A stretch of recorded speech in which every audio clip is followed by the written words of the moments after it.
নমস্কাৰ বন্ধু বান্ধৱীসকল, আজিৰ এই ভিডিঅ'টোত মই আপোনালোকক মহান সাহিত্যিক ডিম্বেশ্বৰ নেওগৰ বিষয়ে কিছু কথা ক'ম। আশা কৰিছোঁ এই ভিডিঅ'টোৱে টেট, DLED বা BEdৰ এন্ট্ৰেন্স দিব বিচৰা বা এনেকুৱা ধৰণৰ পৰীক্ষা দিব বিচৰা সকলৰ লগতে ক্লাছ 9-10ৰ ছাত্ৰ-ছাত্ৰীসকলক বিশেষভাৱে সহায় কৰিব। আৰু আপোনালোক সকলোৱে এই ভিডিঅ'টোৰ পৰা অলপ হ'লেও উপকৃত হ'ব। তেন্তে এতিয়া আহকচোন আজিৰ বিষয়টো আমি আৰম্ভ কৰোঁ। প্ৰথমতে মন কৰিব, ডিম্বেশ্বৰ নেওগ অসমৰ এগৰাকী প্ৰসিদ্ধ কবি, প্ৰবন্ধকাৰ, ঔপন্যাসিক, ভাষা সাহিত্যৰ গৱেষক, নাট্যকাৰৰ লগতে এগৰাকী ভাল সমালোচক আৰু শিক্ষক আছিল, যাক আমি অসমীয়া সাহিত্যত ইন্দ্ৰধেনুৰ কবি বুলি জানো। বন্ধু বান্ধৱীসকল, তেখেতৰ জন্ম হয় 1899ৰ 7 আগষ্টত শিৱসাগৰ জিলাৰ কমাৰদফিয়া নামৰ এখন গাঁৱত। এখেতৰ পিতৃৰ নাম আছিল মাণিক চন্দ্ৰ নেওগ, মাতৃৰ নাম আছিল চন্দ্ৰপ্ৰভা নেওগ আৰু পত্নীৰ নাম আছিল আজলিতৰা নেওগ। এইবাৰ আমি এখেতৰ শিক্ষা জীৱনৰ বিষয়ে কিছু কথা জানো আহক। শিৱসাগৰ চৰকাৰী হাইস্কুলৰ পৰা এখেতে প্ৰৱেশিকা পৰীক্ষাত উত্তীৰ্ণ হয়। তাৰ পাছত কটন কলেজৰ পৰা অৰ্থাৎ বৰ্তমানৰ কটন বিশ্ববিদ্যালয়ৰ পৰা তেওঁ স্নাতক পৰীক্ষাত উত্তীৰ্ণ হয় আৰু পাছলৈ কলিকতা বিশ্ববিদ্যালয়ৰ পৰা অসমীয়া বিষয়ত তেখেতে স্নাতকোত্তৰ ডিগ্ৰী লাভ কৰে।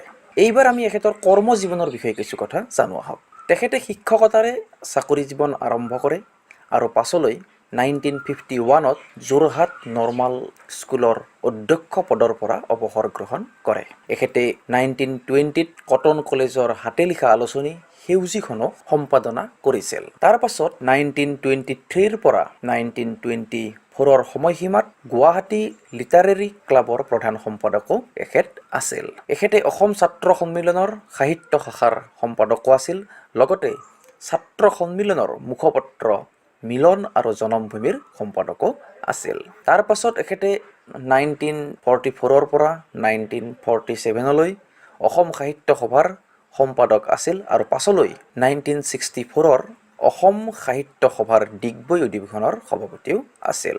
এখেতে এটা সময়ত বাঁহী আলোচনীখনৰো ব্যৱস্থাপক সম্পাদকো আছিল। বন্ধু বান্ধৱীসকল, এইবাৰ আমি এখেতৰ সাহিত্য জগতত থকা অৱদানৰ বিষয়ে কিছু কথা জানো আহক। প্ৰথমতে আপোনালোকে চাব, 1937ত এখেতৰ আধুনিক অসমীয়া সাহিত্যৰ বুৰঞ্জী নামৰ গ্ৰন্থখন প্ৰকাশ পায়। তাৰ পাছত অসমীয়া সাহিত্যৰ জিলিঙনি, তাৰ পাছত অসমীয়া সাহিত্যৰ জেউতি, অসমীয়া সাহিত্যৰ বুৰঞ্জীত এভুমুকি, বৈষ্ণৱ ধৰ্মৰ আঁতিগুৰি, বৈষ্ণৱ ধৰ্মৰ ভক্তিতত্ত্ব, ইন্ট্ৰডাকশ্যন টু আছাম, অসমীয়া কথা প্ৰতিভা আৰু অসমীয়া ভাষা আৰু লিপিৰ কাহিনী, এইবিলাক গ্ৰন্থ তেখেতৰ প্ৰকাশ পায়। তাৰ পাছত history of modern Assamese literature, তাৰ পাছত যুগনায়ক শংকৰদেৱ, এইবিলাক গ্ৰন্থ তেখেতৰ প্ৰকাশ পায়। এখেতৰ দ্বাৰা ৰচিত কেইখনমান কবিতা পুথিৰ নাম হ'ল মালিকা, থুপিতৰা, মালতী, ইন্দ্ৰধনু, মুকুতা, মেঘদূত, বিচিত্ৰা আদি। এখেতৰ কেইটামান উল্লেখযোগ্য কবিতা হ'ল সাপমুক্তা,